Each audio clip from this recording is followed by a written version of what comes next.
여러분 솔직히 이런 생각 한 번쯤 해보신 적 있으실 겁니다. 내 또래들은 통장에 도대체 얼마씩 모아뒀을까? 그 질문 하나만으로도 마음이 괜히 두근거리죠. 누군가 내 또래의 평균 잔액을 딱 공개해 준다면 혹시 나만 뒤처진 건 아닐까 하는 불안감이 몰려오고, 또 반대로 내가 평균보다 더 모아놨다 싶으면 그래도 그동안 헛살진 않았구나 하고 잠시 안심하게 되잖아요. 근데 제가 단답형으로 말씀드리자면요, 생각보다 적습니다. 그리고 격차는 심각합니다. 이게 결론이에요. 자, 이제 본격적으로 이야기를 시작해 볼까요? 처음부터 분위기 확 끌어올리자면 이런 겁니다. 없어서 돈 버는데 왜 깎냐? 많은 분들이 이렇게 분노하시죠. 맞습니다. 우리가 노후를 준비한다는 게 얼마나 벅찬 일입니까? 자식 뒷바라지 하랴, 부모님 챙기랴, 내 생활도 빠듯한데 거기서도 또 연금은 깎인다, 세금은 나온다, 이 얘기만 들어도 가슴이 답답해집니다. 그런데 말이죠, 사람 마음이 참 웃겨요. 스스로는 늘 불안하면서도 남의 얘기에는 더 귀가 솔깃합니다. 내 친구는 얼마나 모았대? 요즘 내 또래 평균은 얼마래? 이런 얘기만 나오면 가만히 있다가도 귀가 쫑긋 세워집니다. 왜냐, 결국 중요한 건 내 위치가 어디쯤인가 확인하고 싶어서거든요. 여러분, 여기서 잠깐 강조해서 말씀드리고 싶습니다. 평균에 절대 속지 마세요. 우리가 흔히 듣는 평균 잔액 얼마라는 숫자, 사실은 착시를 불러옵니다. 제가 예를 하나 들어볼게요. 친구 5명이 있습니다. 4명은 통장에 500만 원씩 있고 1명은 로또에 당첨돼서 10억 원을 들고 있어요. 그럼 평균은 몇 억이 됩니다.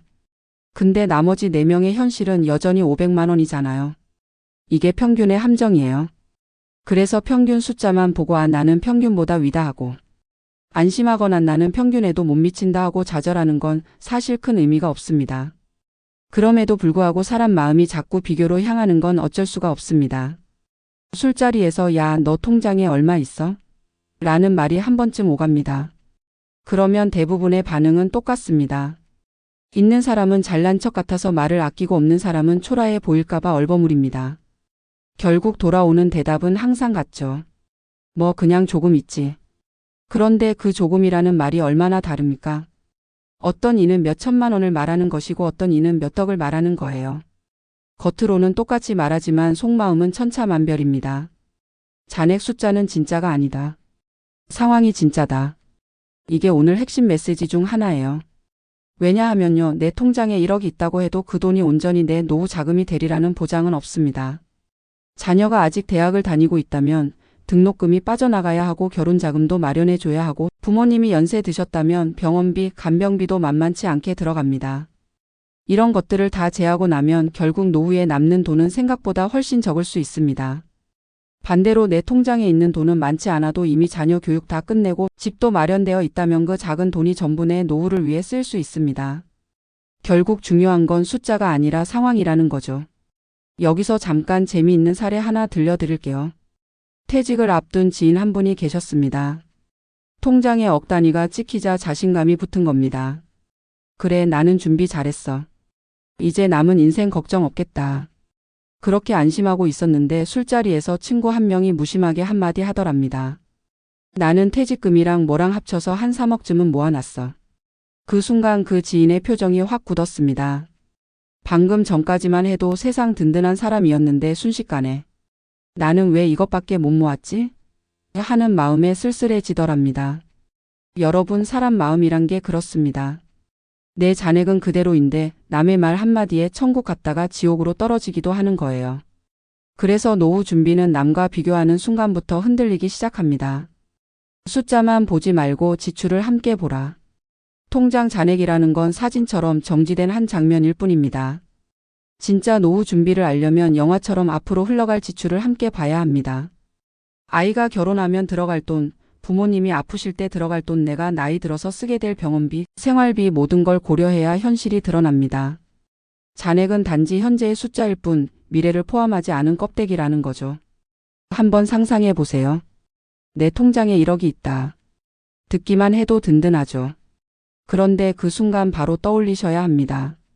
앞으로 나갈 돈은 얼마나 될까? 자녀 둘이 아직 대학생이라면 등록금만으로도 이미 수천이 빠져나갑니다. 부모님이 건강하시더라도 조금씩 들어가는 병원비가 결코 작지 않습니다. 이걸 다 합쳐서 생각하면 실제 노후 자금은 1억이 아니라 몇천만 원 수준일 수도 있습니다. 그렇다면 숫자만 보고 안심하는 게 얼마나 위험한 착각인지 아시겠죠? 이쯤에서 살짝 유머를 섞어볼까요?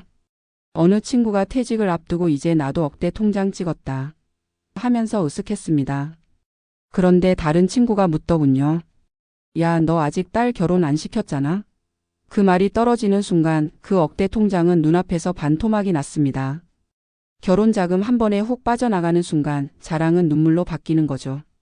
여러분, 우리 삶이 다 이런 겁니다. 그러니까 다시 말씀드립니다. 노후 준비는 숫자가 아니라 상황입니다. 남의 평균 잔액에 휘둘릴 필요도 없고 남이 자랑하는 금액에 주눅들 필요도 없습니다. 중요한 건 내 가정의 구조, 내 생활의 맥락, 그리고 앞으로의 지출 계획입니다. 여러분, 지금까지의 이야기를 통해서 꼭 기억하셨으면 하는 포인트가 있습니다.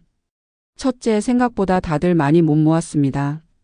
둘째, 평균이라는 건 함정입니다. 셋째, 숫자만 보고 안심하면 착각일 수 있습니다. 이 세 가지를 마음에 새기신다면 남과 비교하는 허상에서 벗어나 정말 나에게 맞는 노후 준비를 시작할 수 있을 겁니다.